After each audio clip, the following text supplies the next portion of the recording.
Pravijo nam, da je umetna inteligenca povsem nova tehnologija, ki jo vodi generacija genijev. Kaj pa, če sploh ni nova? Kaj, če smo točno to zgodbo že videli? Ker za vsem tem pompom stoji ista milijarderska elita, ki je izkoristila dotcom balon leta 1999, le da se zdaj pojavlja pod drugim imenom. Denar priteka že zelo zgodaj, dolgo preden kdo sploh ve, kje je vrh, ker nihče noče zamuditi priložnosti. In ob vsem tem pompu se ena fraza ponavlja kot mantra. Tokrat je drugače, razen da ni. In ti boš tisti, ki bo moral plačati račun. Dotcom balon je obljubljal globalno povezanost. Namesto tega je med 20. marcem in oktobrom 2002 iz Nasdaqa izčrpal $5 bilijonov. Običajni Američani so nosili največje breme tega. Pokojninski računi, napolnjeni z internetnimi delnicami, so v 2,5 letih izgubili približno 78% svoje vrednosti. Študija podjetja Vanguard je pokazala, da je do konca leta 2002 na milijonih računov 4N0N1K izginilo vsaj 20% njihove vrednosti. Portfelji močno izpostavljeni tehnološkim delnicam so bili prizadeti še huje. Po vsej državi je na desetine milijonov ameriških delavcev ostalo z vso izgubo na svojih ramenih. To so bili ljudje, ki so črpali denar iz vrednosti svojih domov, da bi vlagali v Pets.com in Webvan, nato pa so namesto dobička prejeli pozive k kritju. Sledajle so zasegi nepremičnin, ki so uničili življenja po vsej državi. Večina teh zgodb nikoli ni prišla v novice. Nasdaq je dosegal vrh pri nekaj več kot 5000 točkah. 10. marca 2000, nato pa je prišel zlom in indeks je padel na okoli 1000. Ko upoštevamo inflacijo, se indeks ni vrnil na najvišjo raven vse do leta 2018. To je 18 let izgubljene rasti za ljudi, ki so vztrajali pri dotcom balonu. In zdaj smo spet v isti situaciji. Velika tehnološka podjetja za podatkovne centre in čipe za umetno inteligenco zdaj porabijo več kot $300 milijard na leto. Vrednost, ki se kopiči na podlagi teh izdatkov, je v manj rokah kot kadarkoli po dotcom obdobju. Večina ljudi misli, da gre za povsem novo zasedbo akterjev. Pa ni tako. Gibanje umetne inteligence je predstavljeno kot nov upor, ki jo vodijo vzvišeni novinci iz San Francisca. Ljudje, ki danes postavljajo tempo, so večinoma isti ljudje, ki so tempo postavljali že zadnjič. Le da imajo zdaj 25 let, več stikov, dostopa do vlade in vlagateljev, ki stojijo za njimi. Med prvotno manijo je Reid Hoffman obogatel s PayPalom.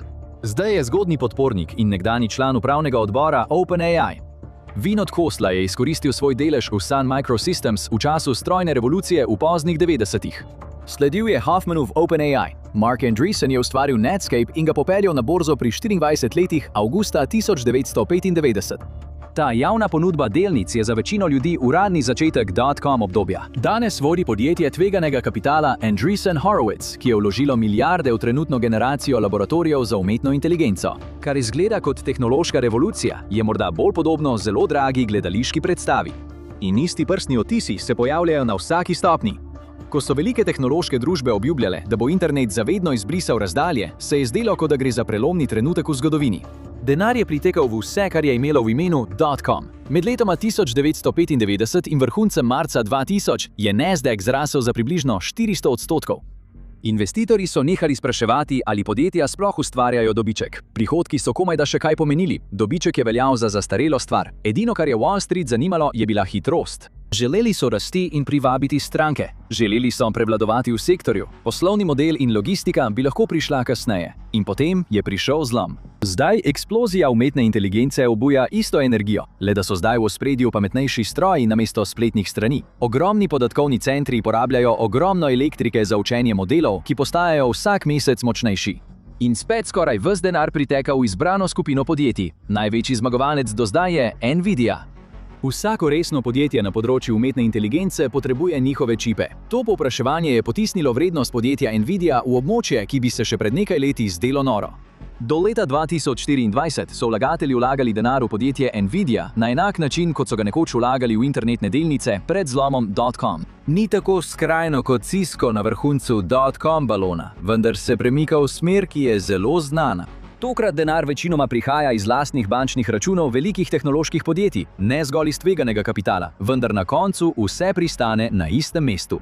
Vsak balon zveni dobro, dokler se napihuje. Toda kateri je največja past? Da bi to razumeli, moramo pogledati različne dejavnike, ki so oblikovali te balone. Leta 1999 je podjetje Cisco Systems imelo 72% trga za usmerjanje in preklapljanje v podjetjih. To pomeni, da je Cisco prodajal fizične naprave, ki so omogočale delovanje interneta.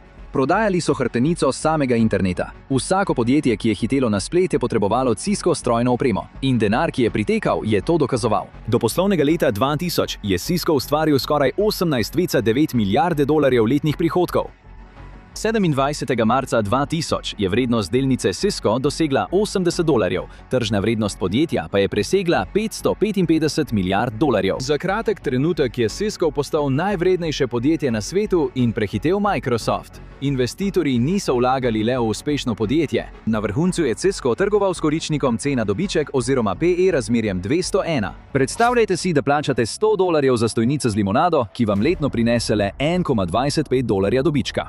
Stojnica je morda neverjetna, a številke so skoraj fantazijske. Vse je temeljilo na tem, da tvegan kapital še naprej priteka v zagonska podjetja, ki so kupovala usmerjevalnike. Ko je to financiranje spomladi 2000 zamrznilo, so naročila usahnila. Cisco tega ni zmogel prenesti. Delnica je v naslednjih 30 mesecih padla za približno 80% od svojega vrhunca. Cisco je potreboval skoraj 26 let, da se je ponovno povzpel na tisto vrednost $80. Okrevanje je prišlo decembra 2025. Kdor je kupil na vrhuncu in držal delnice ves ta čas, je še vedno izgubil več kot polovico vrednosti svojega denarja. Inflacija je pojedla preostanek. Nvidia leta 2024 je videti strašljivo podobno Ciscu na vrhuncu dot-com obdobja. Njeni čipi se pošiljajo v ogromnih količinah. Podatkovni centri po vsem svetu polnijo regale z Nvidia grafičnimi karticami tako hitro, kot jih lahko dobijo. Povpraševanje se zdi neustavljivo, a resničnost je veliko bolj krhka. Veliko največjih strank podjetja Nvidia so laboratoriji za umetno inteligenco in zagonska podjetja, ki porabljajo denar vlagateljev z zgodovinsko hitrostjo. Ostali so tehnološki velikani, ki porabljajo milijarde, ker verjamejo, da mora umetna inteligenca uspeti, ne pa zato, ker bi dobički že obstajali. To je tisti del, ki izkušenim vlagateljem povzroča nemir. Ko analitiki primerjajo rast vrednosti podjetja Nvidia v letu 2024 z vzponom podjetja Cisco pred zlomom leta 2000, krivulji sledita isti poti. Ko dva balona, ločena za 25 let, začneta risati enako obliko, ljudje, ki so preživeli prvega, običajno postanejo pozorni. Večina ljudi predpostavlja, da je Nvidia varna, ker ima v nasprotju z dot-com podjetji, ki so propadla, dejanske prihodke od strojne opreme. Toda tudi Cisco je imel dejanske prihodke od strojne opreme in prevladujoč tržni delež. Zlom leta 2000 ni prišel zato, ker bi usmerjevalniki prenehali delovati. Prišel je zato, ker so ljudje, ki so pisali čeke, ostali brez denarja. Cisco vrh je bil dejansko še izrazitejši kot karkoli, kar je Nvidia doslej dosegla. To bi moralo biti opozorilo. Številka vam pove, koliko dlje bi se lahko trenutni cikel še napihoval, preden se pojavi isti nenadni padec povpraševanja. Torej je mehanizem videti znan, a še bolj razkrivajoča primerjava so ljudje, ki sprejemajo odločitve v ozadju. V poznih 90-ih letih so vodilni v največjih tehnoloških podjetjih vlagateljem pripovedovali isto zgodbo. Internet je spremenil vse. Stara pravila o dobičku in vrednotenju niso več veljala. Dobički bodo sčasoma ujeli ves ta pomp, medtem pa so v ozadju insiderji prodajali delnice. To so bile majhne prodaje, ravno dovolj, da niso sprožile alarmov. Takrat skoraj nihče ni bil pozoren na to. Sumljivo je postalo šele leta kasneje, ko je balon počil in je nekdo pogledal podrobneje. Ko so številke končno prišle na dan, so bile grde. Med septembrom 1999 in julijem 2000 so insiderji iz dot-com podjetij unovčili za 43 milijard dolarjev lastnih delnic. To je bilo dvakrat več, kot so prodajali v letih 1997 in 1998. Februar 2024 je bil povsem drugačen. Kamuflaža je padla. V samo 9 dneh tistega meseca je Jeff Bezos prodal za 8,5 milijard dolarjev Amazonovih delnic. Sklad družine Walton je v istem obdobju prodal delnic Walmarta v vrednosti $1,5 milijarde dolarjev. Jamie Dimon, izvršni direktor JP Morgan, pa je prodal za $150 milijonov lastnih bančnih delnic. To je bila njegova prva prodaja v 18 letih na tem položaju. Leon Black, soustanovitelj Appola, je prodal za $172,8 milijona, kar je bila njegova prva prodaja doslej. Skupni znesek za tisti en mesec je znašal $11 milijard, vendar se pri tem ni ustavilo. Mark Zuckerberg je v 4 mesecih pred tem obdobjem prodal približno $2 milijardi delnic Mete. Vsaka posamezna prodaja je izgledala povsem običajno. Nič ni bilo nenavadnega, vendar če jih pogledamo skupaj, so ljudje, ki so bili najbližje tem številkam, unovčevali svoje delnice v istem trenutku. Ves ta čas so isti vodilni javno izražali optimizem in vero v projekt. Javnosti so govorili o desetletnih priložnostih in prihodnosti umetne inteligence. Zasebno pa so unovčevali delnice blizu najvišjih vrednosti. Intervjuji so kazali samozavest, dokumenti pa so govorili: vzemi denar. Revija Fortune je 27. februarja 2024 objavila naslov: Veliko unovčevanje. To je bil primeren naslov. Ko so ljudje, ki so bili najbližje razcvetu, začeli pobirati dobičke, to običajno pomeni, da bolje razumejo tveganja kot vsi ostali.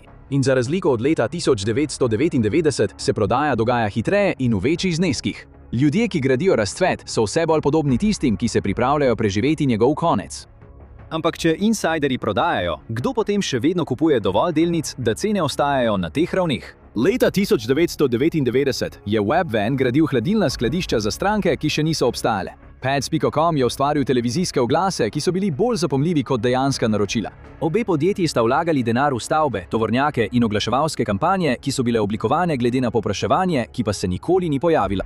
Oba sta postala študiji primera za zapravljanje denarja, saj nobeno ni dočakalo drugega rojstnega dne na borzi. Stability AI je sodobna različica teh podjetij. Leta 2023 je porabil približno $99 milijonov za najem računalniških zmogljivosti pri AWS, Google Cloud in CoreWeave. Poleg tega je še $54 milijonov šlo za plače in obratovalne stroške, njihov celotni letni prihodek pa je znašal $11 milijonov. To je razmerje med porabo in prihodki več kot 14:1. Do julija 2023 je Stability AI že zaostajal za $1 milijon pri računu za AWS. Kasnejša interna poročila so pokazala, da podjetje ni imelo pravega načrta za plačilo avgustovskega računa v višini $7 milijonov. Toda denar ni izginil v črno luknjo. Premikal se po določeni sledljivi poti. Skladi tveganega kapitala so nakazovali svež kapital v zagonska podjetja s področja umetne inteligence. Zagonska podjetja so ta kapital takoj predala podjetju Nvidia za čipe in Microsoft Azure za oblačne storitve. Velika tehnološka podjetja so nato ta izdatek evidentirala kot svoj prihodek, kar je zvišalo cene njihovih delnic. Višje cene delnic so upravičile večje zaveze tveganega kapitala, naslednji krog denarja pa je stekel nazaj skozi isto cev. To je tisto, kar ljudje v industriji imenujejo krožni tok kapitala. To je morda najpomembnejši trik v trenutnem razcvetu. Dolar zapusti račun v Silicijevi dolini in pristane na bančnem računu nekega zagonskega podjetja za umetno inteligenco, vendar tam ne ostane dolgo. V nekaj tednih se ta isti dolar običajno pojavi na konferenčnem klicu ob objavi rezultatov z Jensenom Huangom kot rast. In neto pomaga potisniti delnico Nvidie še višje. To olajša zbiranje naslednjega sklada tveganega kapitala. Neto gre še $1 skozi isti krog. Večina denarja ne prihaja od vsakodnevnih strank, ki kupujejo orodja umetne inteligence, ker brez njih za zdaj še lahko živijo. Seveda imajo podjetja kot je OpenAI konkretne prihodke, vendar velik del tega denarja ne odraža, koliko ljudi dejansko uporablja izdelke. Merijo isti bazen kapitala, ki kroži sem in tja med 5 povezanimi podjetji. Dober primer je Inflection AI. Junija 2023 je podjetje zbralo približno $1,3 milijarde pri oceni vrednosti okoli $4 milijarde. Seznam vlagateljev je bil kot seznam največjih imen AI razcveta. Microsoft, Nvidia, Bill Gates, Eric Schmidt, Reid Hoffman. Manj kot leto kasneje, marca 2024, je Microsoft dejansko prevzel podjetje. Plačal je približno $650 milijonov, zaposlil večino ekipe in pridobil licenco za osnovno tehnologijo. Inflection kot samostojno podjetje je bilo končano. Vlagatelji pa so odšli z 1,5-kratnikom vloženega denarja. Denar je že prej šel skozi knjigo naročil podjetja Nvidia in Microsoftove račune za oblačne storitve na poti navzdol. Edini, ki so izgubili, so bili pozni kupci. Hitrost in zasnova tega denarnega kroga presegata vse, kar so dosegli propadli .com projekti. Webvan je bil površno voden, kar je trg sčasoma ugotovil. Kar se dogaja okoli umetne inteligence, se zdi drugače. Je bolj usklajeno, manj naključno in bolj sistematično. Kdo ima koristi, dokler sistem deluje, in kdo ostane z izgubami, ko se ustavi? Leta 1999 so dnevni trgovci prvič odprli spletne posredniške račune in hiteli vlagati vse, kar se je premikalo. Kupovali so stvari, kot so IPO-ji in internetne delnice. Mnogi so kupovali na maržo ali z izposojenim denarjem, zato se je vsak dvig zdel še toliko večji. Hkrati so se največje institucije umikale, vendar trg ni takoj padel. Še naprej je rasel, ker je bil še vedno nekdo pripravljen kupovati po višjih cenah. Ta nekdo so bili mali vlagatelji, le da tega niso vedeli. Videli so le rastoče grafe in niso hoteli zamuditi priložnosti. Namesto tega so v resnici vsrkavali vse, kar se je prodajalo na trgu. Različica iz leta 2024 je še slabša. Trgovanje ni bilo več samo kupovanje in držanje delnic. Ogromen delež aktivnosti so predstavljale stave, ki so potekle že isti dan, ko so bile oddane. Cboe Global Markets je poročal, da je tovrstno ultrakratkoročno trgovanje postalo tako pogosto, da je na običajne dni predstavljalo skoraj polovico vseh aktivnosti povezanih s trgom opcij na indeks SP500. Tudi norija okoli imen delnic leta 2021 ni dosegla te ravni. Trg je bil izigravan v realnem času, iz minute v minuto. Robinhood je v letih 2023 in 2024 predvajal televizijske oglase, s katerimi je trgovanje z opcijami potisnil med širšo javnost. Tvoj bratranec, tvoj sosed, tisti tip v fitnessu. Platforma je do konca leta 2024 poročala o več kot 25,2 milijona računov z vplačanimi sredstvi. Uporabniška baza je bila močno nagnjena k trgovcem, mlajšim od 35 let, ki so v najvišjih obdobjih sklepali več kot 50 milijonov pogodb. Najljubše orodje manjih vlagateljev ni več sama delnica. To je vzvodna stava. Stava, da se bo cena do konca trgovalnega dneva istega popoldneva dvignila ali padla. Večina ljudi predvideva, da je povprečni vlagatelj leta 2024 enak dnevnemu trgovcu iz leta 1999, le da uporablja bolj moderno aplikacijo. A resnica je, da temu sploh ni tako. Predstavljajte si stadion, poln ljudi, ki stavijo svoje življenjske prihranke na en sam met kovanca vsako uro in nato sklenejo še eno stavo, še preden je prejšnji kovanec sploh pristal na tleh. To je približno hitrost trgovanja z opcijami, ki zapadajo še isti dan v trenutnem ciklu. Javnost ne deluje več kot počasna, stabilna baza dolgoročnih kupcev. Obnaša se kot hitro premikajoča se množica, ki vstopa in izstopa tako hitro, da lahko absorbira prodajo, ne da bi sploh opazila, da to počne. Tu spremeni celoten sistem.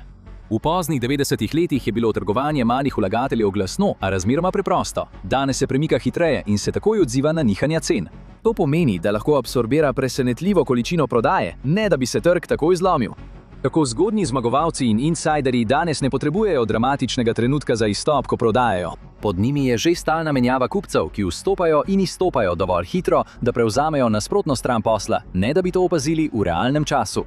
Kaj pa se zgodi, če se ta tok kupcev nenadoma upočasni?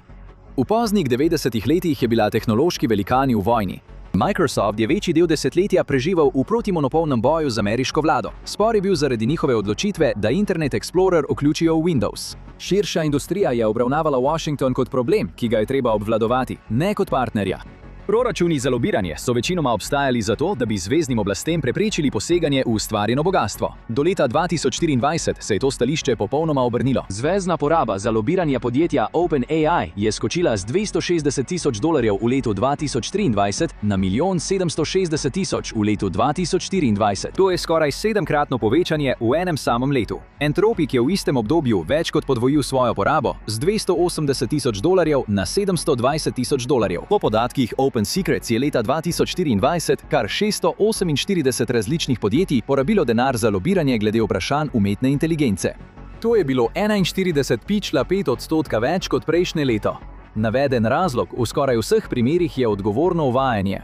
Učinek, pa naj bo nameren ali ne, je ta, da se najzgodnejši in največji igralci znajdejo za nekakšno zaščitno pregrado, ki novim tekmecem otežuje enakopravno konkuriranje. Najbolj jasen trenutek se je zgodil maja 2023. Sam Altman se je pojavil pred senatnim odborom za pravosodje. Osebno je prosil kongres, naj izda licence podjetjem za umetno inteligenco. Generalni direktor vodilnega podjetja za umetno inteligenco je prosil vlado Združenih držav Amerike, naj zahteva dovoljenja za razvoj napredne umetne inteligence. Zahteva dobi povsem drugačen pomen, ko se vprašamo, kdo bi lahko dobil eno od teh dovoljenj in kdo ne. Manjša podjetja dejansko nimajo besede pri oblikovanju teh pravil. Nobeno od njih nima pravnih ekip ali proračunov za skladnost, da bi se lahko zoperstavila. Pravila so napisana glede na potrebe podjetja, vrednega $500 milijonov. In to je bistvo vsega. Stroški lobiranja niso obratovalni strošek. To je cena za trajno uničenje konkurence. Takšno prikazovanje zavije reketiranje v jezik politike. Veliki igralci plačujejo lobiste. Ti pomagajo oblikovati njihova pravila. Za seboj zaklenejo vrata in javnosti povedo, da je to za njihovo varnost. Enaka igra poteka tudi v Evropi, le z drugačno birokracijo. Zakon o umetni inteligenci EU je bil sprejet marca 2024 in se je začel uvajati leta 2025. Veliko najstrožjih zahtev glede skladnosti najbolj prizadene manjše razvijalce odprtokodne programske opreme in akademske skupine. Medtem imajo največja ameriška podjetja že cele ekipe prav za takšne stvari. Mistral AI je postal najjasnejši evropski izzivalec na tem področju in je veliko časa posvetil poskusom vplivanja na to, kako se strožja pravila uporabljajo za odprte modele, vendar z omejenim uspehom. Vzorec je enak na obeh straneh Atlantika. Ko pravilo postane zakon, se zgodba spremeni. Podjetjem ni več treba z enako intenzivnostjo prodajati idejo o nenehnih pretresih. Sistem sam začne določati, kdo lahko raste in kdo ne. Konkurenca ne izgine, vendar postane počasnejša in bolj nadzorovana. To zmanjša pritisk na zgodbo, da mora vse rasti v nedogled. Kar je tokrat drugače je, kako namerno se vse skupaj zdi. Že zdaj lahko vidite osnutke naslednjega regulativnega okvira, ki čakajo na pravo politično priložnost v letih 2025 in 2026. Past je postavljena. Edino vprašanje, ki ostaja, je, kdaj se bo sprožila. Kdo torej dejansko zmaga, ko oba razcveta izzvenita? To niso stranke, dobijo cenejša orodja, ne pa kapitalskih dobičkov. To niso mali vlagatelji, ki običajno pridejo, ko je večina dobičkov že vračunana v ceno. In to niso vedno podjetja, ki so v središču pozornosti. Mnogi med njimi v najboljših letih le poskušajo upravičiti vrednotenja, ki imajo smisel samo v tistem trenutku. Pravi zmagovalec je sistem okoli industrije, mešanica kapitala, infrastrukture in politike, ki ne sodeluje le v ciklu, ampak oblikuje, kako se ta razvija. Iste sile, ki so pomagale zgraditi prvi val, niso izginile, ko se je ta končal. Prilagodile so se in se povečale. Zdaj delujejo znotraj druge, večje različice istega vzorca. Kar se je spremenilo, sta obseg in toleranca do kompleksnosti. Gradnja je večja in denarja je več. To ne pomeni, da je izid vnaprej določen, pomeni pa, da lahko sistem prenese več stresa, preden se zlomi in deluje dlje časa, medtem ko to počne. Večina analitikov vidi, kaj se dogaja. Verjetno se padec na trgu umetne inteligence ne bo začel zato, ker bi tehnologija odpovedala. Modeli postajajo boljši, stopnja halucinacij upada, toda nič od tega ni sprožilec. Sprožilec je trenutek, ko pravila postanejo zvezni zakon. Ko je konkurenca pravno izključena, imajo veliki igralci dovoljenje, da spremenijo svoj pristop. Ne zasledujejo več rasti, ampak začnejo iskati učinkovitost. To pomeni množično odpuščanja. Microsoft, Meta in Google so vsi napovedali odpuščanja v obsegu več 10.000 delovnih mest v letih 2024 in 2025. To je predogled širšega vzorca. Zgodba se premakne od porabi karkoli je potrebno do odgovornega vračanja kapitala. Zato, ko vrednotenja delnic padejo, arhitekti obdržijo denar, ki so ga pobrali na vrhu. Odidejo z zagotovljenim tržnim deležem in zvezno zaščito zapisano v zakon. Britanski vlagatelj Jeremy Grantham je vnaprej napovedal oba balona leta 2000 in 2008. Ta natančen vzorec spremlja že desetletja in ničesar ne olepšuje. Baloni te velikosti se razrešijo skozi dolga, globoka padanja, ki trajajo leta, ne mesece. Cisco je potreboval skoraj 26 let, da se je povzpel nazaj na svoj vrh. To je osnovni scenarij za največjo delnico na vrhu napihnjenega balona. Zgodovinske knjige nimajo zabeleženega oblikovanega okrevanja za tako obsežen razplet. Ko stopiš korak nazaj, to pravzaprav ne izgleda kot pokvarjen sistem. To je sistem, ki počne natanko to, za kar se je razvil. Denar priteka iz milijonov običajnih računov skozi daljša časovna obdobja. Ta denar se zbira in koncentrira v majhno število velikih podjetij, ki obvladujejo trg. Ljudje, ki so vstopili zgodaj, sproti jemljajo svoj denar ven. Ljudje, ki so prišli kasneje, večinoma samo obtičijo pri ceni, ki je še ostala. In skoraj vsi so v tem, pa če se tega zavedajo ali ne. Ker pokojninski prihranki niso več na stranskem tiru, že so vključeni v isto naložbo. Povezani so z istimi nekaj podjetji in izpostavljeni istim izidom. Ker so ljudje, ki vodijo te cikle, to že doživeli. Večina javnosti tega ni, ali pa so bili premladi, da bi se spomnili, kakšen je bil občutek, ko se je to dogajalo. To je tisto, zaradi česar je ta balon tako učinkovit. Ko se nekaj zdi očitno, se že zdi normalno. In ko se razpoloženje končno spremeni, večina ljudi še vedno goji isto prepričanje kot na vrhuncu dot-com ere, da je tokrat zgodba preveč pomembna, da bi se upočasnila. To danile AI balon tisti, ki bi lahko sprožil finančni zlom. Ugotovite, zakaj analitiki verjamejo, da se naslednja kriza morda že kopiči v dolgu v višini 39 bilijonov dolarjev. Je ameriško gospodarstvo obsojeno na propad? Ali pa si oglejte to.